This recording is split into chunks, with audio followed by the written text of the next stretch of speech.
IPL 2026 தோனியின் கடைசி season என எதிர்பார்க்கப்படுவதால் எதிர்பார்ப்பு அதிகமாக உள்ளது. CSK அணி இந்த முறை பெரிய டிரேட் செய்துள்ளது. ஜடேஜா மற்றும் சாம் கரனை வெளியேற்றிவிட்டு ராஜஸ்தானிடம் இருந்து நட்சத்திர வீரர் சஞ்சு சாம்சனை பெற்றுள்ளது. இதனால் CSKவின் டாப் ஆர்டர் பேட்டிங் இப்போது மிகவும் பலமாகியுள்ளது. ஆனால் ஜடேஜா மற்றும் சாம் கரனுக்கு மாற்று வீரர்களை கண்டுபிடிப்பதுதான் CSKவின் மிகப்பெரிய சவால். கிரேவிஸ், நூர் அகமது போன்ற வெளிநாட்டு வீரர்கள் ஏற்கனவே இருப்பதால் ஆல்ரவுண்டர் இடங்களுக்கு இந்திய வீரர்களை தேடுவது கட்டாயமாகிறது. இந்த பின்னணியில்தான் CSKவின் கவனம் ஒரு இளம் வீரர் மீது திரும்பியுள்ளது.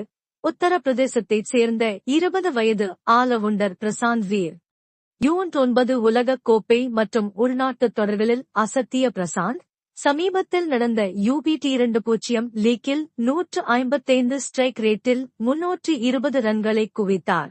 மேலும் சையத் முஷ்டாக் அலி கோப்பை தொடரில் வெறும் 10 பந்துகளில் 37 ரன்கள் எடுத்து அதே போட்டியில் 3 விக்கெட்டுகளையும் வீழ்த்தி தனது பினிஷிங் திறமையை நிரூபித்தார். ஜடேஜாவைப் போலவே இடதுகை வீரரான பிரசாந்த் வீரின் இந்த அதிரடி திறனுக்காக CSK நிர்வாகம் இவரை ஏலத்தில் குறிவைக்க தயாராகி வருகிறது. இந்த பையன் CSKவின் அடுத்த சூப்பர் ஸ்டாராக இருப்பாரா என்பதை பொறுத்திருந்துதான் பார்க்க வேண்டும்.